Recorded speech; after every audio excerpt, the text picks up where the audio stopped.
બોલો સદગુરુ દીનાથ મહારાજ કી। ઠંડી તો થોડો થોડો વધારો થયો છે હવે। હા, અહીંયા શારદા દીનાથ આશ્રમની અંદર પરમ પૂજ્ય બ્રહ્મજીત સદગુરુ શ્રી ગોવિંદરામ મહારાજની 12મી પુણ્યતિથિ નિમિત્તનો આજે જે કાર્યક્રમ અહીંયા યોજ્યો છે, ગોવિંદરામ મહારાજ પરિવારને ખૂબ ખૂબ ધન્યવાદ। હવે અહીંયા થોડો વોઇસ આપો ભાઈ।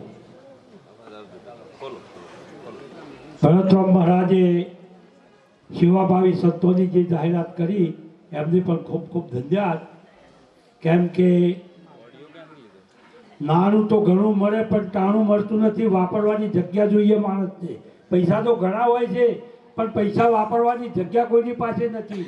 ક્યાં વાપરવા એ શુદ્ધ પડતી નહીં, આપણી ભાષામાં કહીએ તો ખબર પડતી નથી। અને સમય એવો છે અત્યારના સમયની વાત કરું, આગળ વર્તમાનની વાત થઈ ગઈ કે માણસ પૈસા ભેગા કરવામાં પડે છે। 2 છોકરા હતા, સ્કૂલમાં જતા હતા, 5મા ધોરણમાં ભણતા। કાળમાં સાંભળજો, વાપર્યું છે। એના મમ્મીએ ઘેરથી બેને 1-1 રૂપિયો વાપરવા આપેલો છોકરાને। અત્યારે પેલા પરીક્ષાઓ મળે છે, જે મળે પણ 1-1 રૂપિયો આપેલો। એક છોકરા આગળ હતો ને એના ખિસ્સામાં કાણું હશે, ખિસ્સામાંથી રૂપિયો પડી ગયો એટલે જે જોડીવાળો છોકરો હતો ને, ભાઈબંધ જ હોય, એને ઉપર પગ મૂકી દીધો એ રૂપિયા ઉપર, રોકડા રૂપિયા ઉપર। પછી પેલો કે મારા પૈસા પડી ગયા। શું થયું કે ક્યાં પડી ગયા? અહીંયા 2 ગોતવા વળ્યા પણ પૈસા મળ્યા નહીં। સ્કૂલમાં જ ગયા એટલે સાહેબે પૂછ્યું કે આજે બંને લેટ કેમ આવ્યા, અને લેટ આવ્યા એટલી શિક્ષા થાય। અહીંયા આપણે તમે જોવો ને તો પત્રિકા આપી છે, પત્રિકામાં લખ્યું છે, અહીંયા આગળ વાત થઈ ગઈ ભક્તિની અંદર વતન વિવેક અને વિચારની ખૂબ જરૂર છે। આ બધા બોધ લીધેલા છે એમાં 90% પાસે નથી આ વિચારનો વિમર્શ। અહીંયા એલાઉન્સ થતું હોય તો ક્યાંય બહાર ટેલતા હોય, અહીંયા આવે જ નહીં કોઈ। પત્રિકામાં લખ્યું છે વતન સર, વિવેક સર અને વખત સર। વખત એટલે ટાઈમ, એટલે ટાઈમની કિંમત તો સર નહીં। અમેરિકામાં જે હતા છે ને એમને ખબર ટાઈમની કિંમત શું છે। સાહેબે પૂછ્યું કેમ લેટ આવ્યા તમને? કે શિક્ષા કરશે, બેન્ચ ઉપર ઉભારો। એટલે પેલો છોકરો રડવા માંડ્યો, જેનો રૂપિયો પડી ગયો તો એ કેમ તું કેમ મોડો? કે સર મારે 1 રૂપિયો વાપરવા મમ્મીએ આપ્યો તો પડી ગયો, તે ગોતવામાં કે મારે મોડું થયું। તો તારે કેમ મોડું થયું? તો કે એનો રૂપિયો દબાઈ ગયો તો પગ તળે, એમાં મોડું થયું કે it is better to than rust. જગતની અંદર કટાઈ જવું એના કરતાં ગહાઈ જવું સારું। આજના સમયમાં એક જ પ્રસંગ યાદ રાખવા જેવો મળ્યો છે, જેને સમાજની અંદર અહીંયા જે સેવાનું દાન કર્યું છે એમને ખૂબ ખૂબ ધન્યવાદ આપવામાં આવે છે। કારણ કે એમને સદુપયોગ કર્યો છે। પૈસા ઘણા હોય, પૈસાનો ઉપયોગ બધા કરતા હોય છે, પણ એનો સદુપયોગ થવો જોઈએ। ભક્તિની વાત કરી ગોવિંદરામ મહારાજ 1982થી મારે એમના સંપર્કમાં આવેલો છું હું। એટલે ગોવિંદરામ મહારાજ એક દ્રષ્ટાંત કરતા કે આપણે ખેડૂત છીએ અને ખેડૂતને ખબર હોય, ખેતરમાં જાવ હોય તો બાવળિયા બોયડી ભંઠિયા બધું હોય તો ગમે તો તમે પગમાં વાગ્યા વગર ને ગોવિંદરામ દ્રષ્ટાંત કરે કે ખેતરમાં જાવ હોય પગમાં કાંટો વાગ્યો હોય, એ કાંટાને કાઢવા માટે શું કરવું પડે? બીજો કાંટો લેવો પડે। શું કરવું પડે? કાંટાને કાઢવા માટે શું જોઈએ? કાંટો જોઈએ। વિવેક ચૂડામણીની અંદર જગતગુરુ શંકરાચાર્ય એક જ વાત કરી છે કે જેના અજ્ઞાનથી જે ઉત્પન્ન થાય એના જ્ઞાનથી જ એનો બાદ થાય, બીજું કશું કરવાની જરૂર જ નહીં। શું ઢૂંઢે છે બંદા તું મુજે બહાર, હું કાળો કોઈ યાદ નથી, અંદર ખોજ લે મેં તો તેની પાસ હું કે। ભગવાન તારા બહાર ભટકવાની કોઈ જરૂર નથી, શોધવાની કોઈ જરૂર નથી, તારી અંદર ભીતર ખોજ કરી લે। તો नारायण जिसके घट अंदर में शोधन कुछ संत धरे ना धरे, सूरज को जब प्रकाश भयो दीपक जोत जले ना जले, नाव बिने जल अंदर से बाहु से दृढ़ तरे ना तरे, पारस मणि जिसके घट अंदर में शोधन कुछ संत करे ना करे, નિજ નામ જીથને જાણ્યા, કાશીમાં જઈને મરે ના મરે, ગમે તો મરી જાઓ. લોકો પોતાના સ્વરૂપનું ભાન સદગુરુ કરાવે, નિજ સ્વરૂપનું. પછી છત્રાચરમાં તમે વ્યાપક છો. ગંગામાં જાઓ, હરિદ્વાર જઈને સત્સંગ કરો, કે અહીંયા મેઘાલના મેવાડા ઓઘોમ જઈને કરો, બધી જગ્યા હરખી છે. કેમ એક જ સંત મહાપુરુષે વાત કરીએ કે બહાર ભીતર એક નિરંતર, શામ તરંતર નામ નિરંતર, સકલ જોત હૈ સવાઈ, હરિગુરુ સંત સેવ કર, સેવ સહી કર ચરણ કમર શીશ નમાઈ, असत कहूँ तो मोहे राम दुहाई, गावे गुरुमुखी ये तारक मंत्र दियो है सिखाई. परमात्मा क्या નથી, બધાય છે, બુજમાં તુજમાં જન્મ, આ બહાર ભીતર અંદર બધાય છે. પછી તમારે સદગુરુ ચરણમાં શીશ, વ્રત વાત કરી, આ શીશ કાપીને ગોવિંદ મહારાજનું શીશ બિહાર્યું છે, ગુરુમુખ આપ્યું છે. અને ગુરુમુખ આપ્યા પછી દ્રષ્ટિ ગુરુમુખ છે, શીશ ગુરુમુખ છે, કાન ગુરુમુખ છે, અને પરખ કરવાની શક્તિ એ ગુરુમુખી ગુરુએ આપી છે. પછી આપણે કેમ આઘા પાછી થઈએ? બહુ વિચાર કરવા જેવું છે. સદગુરુના વચનમાં અટલ રહ્યા હોય, અને અટલમાં જેની શ્રદ્ધા અને વિશ્વાસ જેની પાસે હોય, તો ગુરુ સદગુરુ ચરણથી જે જ્ઞાન પ્રાપ્ત કર્યું એની સફળતા પ્રાપ્ત થાય. વાતો કરવી હોય, ડુંગરે ચડી જવાય, ડુંગર ઉપર બેઠા હોય, હિમાલય ઉપર લઈ જઈને હિમાલય ઉપર જઈને તમે બેઠો તો દોડું થવાય નહીં. જ્ઞાન પ્રાપ્ત કર્યા પછી મહાન સંતે આમદ ગાતક સંતના માથે કે મોર, સોના કોરો મોર, આવી બધી ભજનની વાતો બધી છે, પણ એ ગાવાથી બોલવાથી થાય નહીં. સદગુરુનું જ્ઞાન જેવું હોય, આચરણમાં આવે, અને આચરણમાં આવે, જબ બોલે તબ ચાલે. નિરત મહારાજે આ વાત કરીએ, જબ બોલે તબ ચલે. જેવું બોલો એવું તમે હેરો, એવું તમારું આચરણ થાય તો આ જીવનમાં તમારું પરિવર્તન થાય, કે ત્રણ કાળમાં પરિવર્તન થાય. એક વિચાર કરો કે ઉદાહરણ બુદ્ધિના પુત્ર કપિલ ઋષિના આશ્રમમાં સ્વકેતુ દુર્જવા ફરી જે જ્ઞાન પ્રાપ્ત કર્યું, જ્ઞાન પ્રાપ્ત કરીને આવીને ઉદાહરણ ઋષિને કહે છે, પિતાને કહે છે કે પપ્પા તમે શું આ કે ભક્તિની વાત કરો, કે તું બેટા ક્યાં ફરી આવ્યો, કે દુનિયામાં ફરી આવ્યો, કે એટલે દુનિયામાં બધું જ્ઞાન કેવું છે જાણીને આવ્યો, કે બહુ સારી વાત છે, કે જા કે આપણા વગડામાં બહાર કે આકાશ વૃક્ષ છે એનું ફળ લઈ જાય, આકાશ મૂકે તું તેનું ફળ લઈ આવ્યો, ફરી કે ફળ તોડી નાખ. એ ફળ તોડી નાખ્યું, કે અંદર શું છે, તો કે બીજ છે. કેટલા બીજ છે, તો કે અસંખ્ય બીજ છે. તો એમાંથી એક બીજ લઈ લે, કે એક બીજ લઈ લીધું, હવે શું કરું, કે તોડી નાખ. તોડી નાખ્યું, કે શું છે, તો કે કશું જ નથી. આ દુનિયાની અંદર એવું જ છે, કશું સદ નહીં, ક્યાંય હોતવા જેવું, કે શૂન્ય શબ્દ શૂન્ય से उठता है, शून्य में समाता है. मैं हूं तो सब है, मैं नहीं तो कुछ नहीं. તમે છો તો દુનિયા છે, ગુરુ છે, બધું છે, તમે નથી તો કશું જ નહીં. સદગુરુ મહારાજજી આ જ્ઞાન સદગુરુના વચનના આધીને રહ્યા હોય, પણ વચનમાં રહેવું કાઠું છે. આ તો વચનમાં રહેવાય નહીં. વિચાર બહુ કરવા જેવો છે. મહારાજ છે ને, ઘણી વખત વાતો કરીએ, ભલે જ્ઞાન પ્રાપ્ત કર્યું હોય બધું, જંગલમાં થઈ નીકળ્યો ને, અને સિંહે ત્રાણ પાડી, એટલે માણસ દોડ્યો કાઢુબા આપણા વાત્રોકના ઓઘા જેવા મોટા જંગલમાં, અને ઝાડ તરફ જઈને ઉભો રહી ગયો, તો વાંદરો બેઠેલો હતો ઝાડ ઉપર. વાંદરાએ વિચાર કર્યો કે સિંહથી તો બચીને કે હું ઉપર બેઠો છું, આ કે ઉપર આવી જતું એકથી ભલા બે, ને પેલો માણસ ઉપર ચડી ગયો.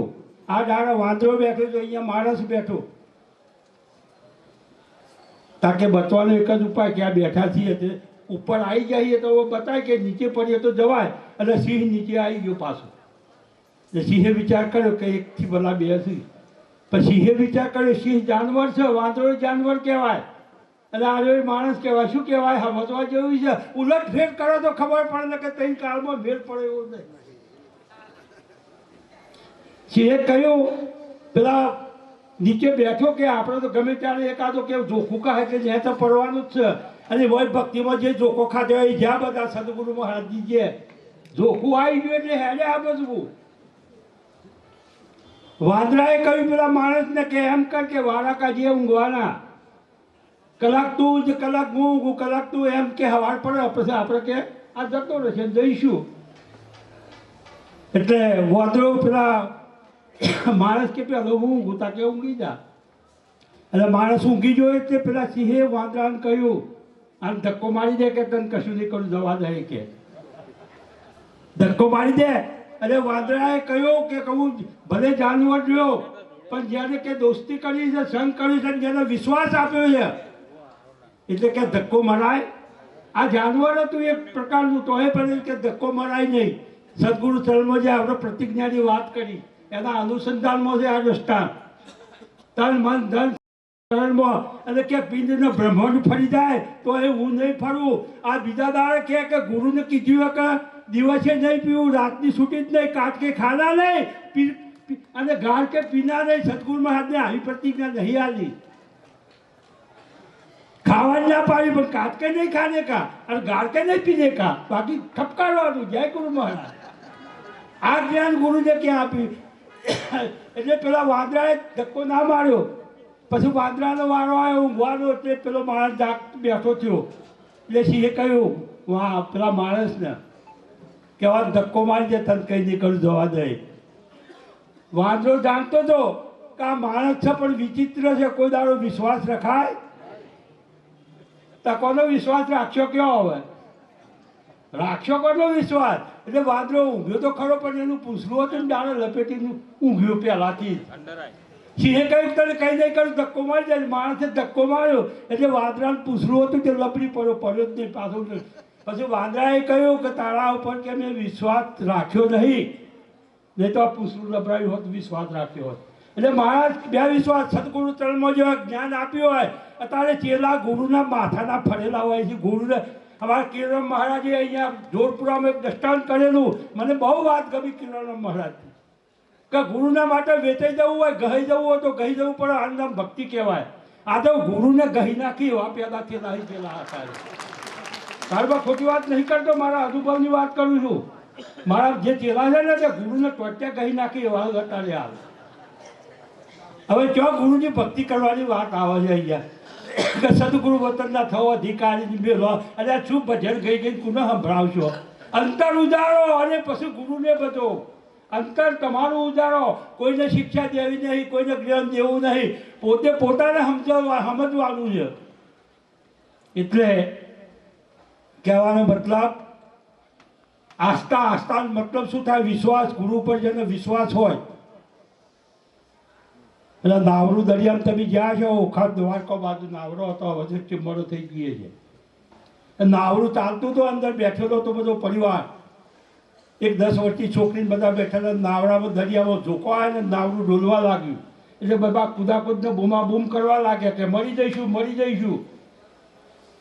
એટલે પેલી છોકરી પાણી ઉસારે ને આનંદ કરે એટલે બધા કે અમે બધા ગભરાઈ જાય. છોકરી કે તને કેમ તું કેમ નહીં બીજી? કે મારો બાપ ચલાવે છે ને આવડી ચલાવવાનો મારો બાપો છે કે અરે બાપો કોઈ દાડો છોકરો મારે નહીં. આ સદગુરુ તમારો બાપ છે અને એના પર વિશ્વાસ ઉઠી ગયો તો વાત પતી ગઈ ભક્તિની અંદર. એટલે જીવન તરવા માટે મનુષ્ય નાવરું તારી નાખ્યું છે એને અને એના પર વિશ્વાસ મૂકો તમે. મેળું ડગે પણ મદદ ના ડગે ભાન ભાઈ ભલે ને ભાગી પડે બ્રહ્માંડ.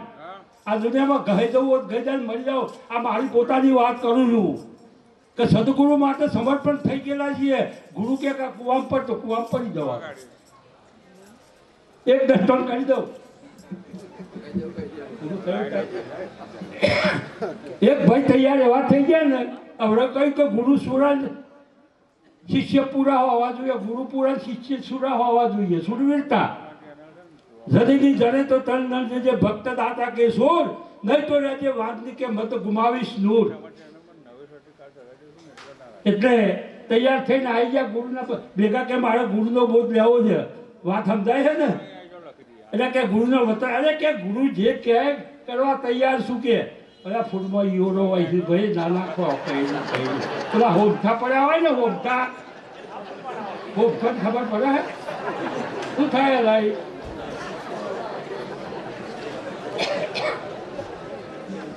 કે ગુરુ ક્યાંય કલાક કે કુવામ પર કુવામ કૂદી પર ગુરુને આગળ આવીને બેઠીને પછી ગુરુ મહારાજ કે ભાઈ શું કરવું કે બોધ દેવો કે ગુરુ વચનનું પાલન કરવું પડશે.